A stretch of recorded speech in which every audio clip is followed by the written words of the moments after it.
For the 10th episode, I thought it would be fun to do something a little different. So a few days ago, I asked on my stories on Instagram if you have any questions you would like me to answer today, and got a few interesting ones. At the same time, I wanted to share with you my time in Blanco Rocco studio, where I had the pleasure to work back in Barcelona.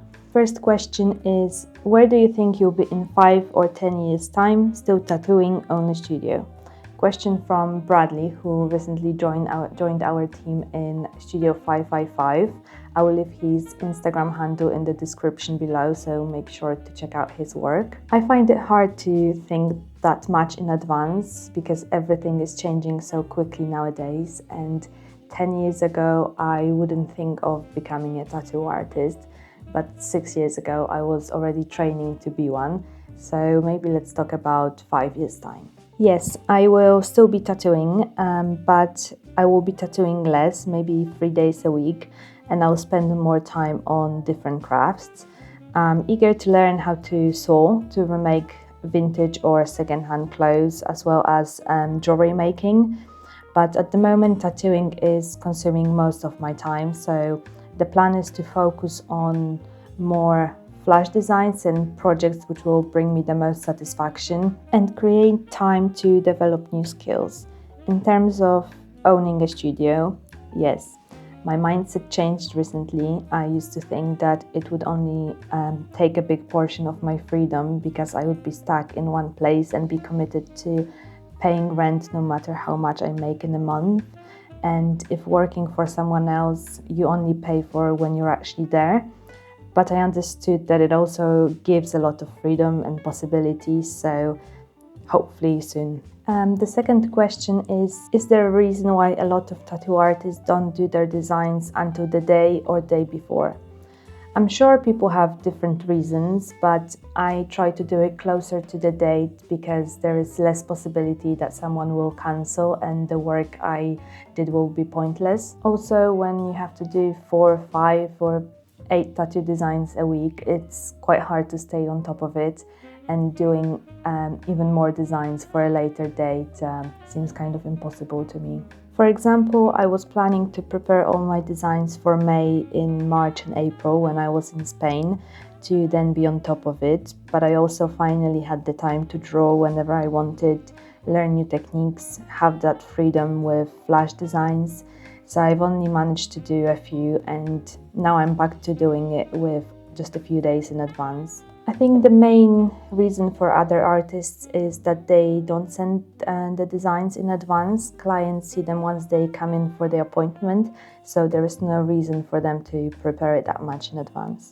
Another question is how long it took you to get to the level you're at. So I started my apprenticeship about 6 years ago, and for the first 4 years I was studying in uni alongside.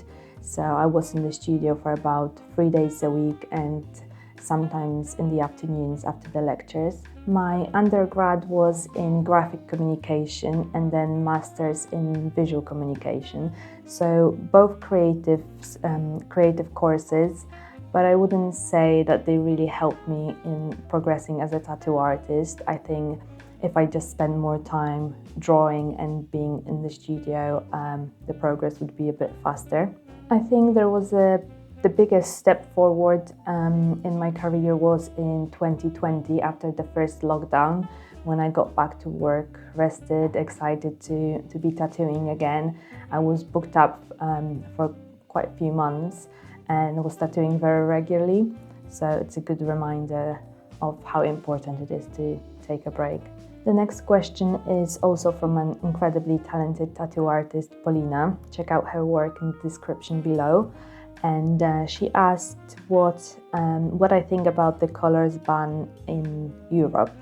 That was the color tattoo inks. From what I remember, it wasn't justified enough and the decision was quite radical. I think it's great that tattooing is so safe nowadays and governments are making sure that everything we use doesn't have a negative impact on health. But I think most of us would agree that very often money is more important than the health. So it could have been some kind of business issue. You know, a few years ago they wanted to ban sauerkraut and pickles without any research proving their negative impact, so it's outrageous because it's the best thing you can eat. But going back to the inks, I don't think manufacturers found solutions to create all of the color shades that were banned. I'm not sure because I don't use colorings, but I still see beautiful color tattoos from Europe, so somehow artists are managing. But I'm sure it was quite problematic for both artists and people hoping to get color tattoos. And the last one for today is, what travel plans do you have for this summer? Any guest spots? So next month I'm going to Cyprus with my family, where I'm hoping to do nothing apart from swimming, sunbathing and reading, because I'm currently having a pretty busy time and the next few weeks are going to be intense as well. Then I'm going to Poland in July, to the part of the country where I'm from. It's absolutely beautiful there during the summer. And the last few years I met my friends in different countries for a holiday.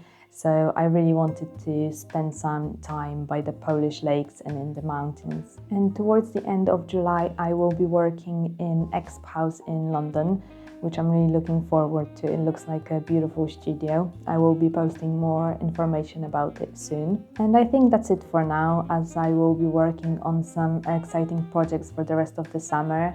And hopefully I will be able to go to some further destinations in the winter to escape the British weather, at least for a little bit. Thank you all for engaging. I'm sure I will do this type of video in the future again to answer more questions. I have some exciting news for next Sunday, so please subscribe to make sure you don't miss it.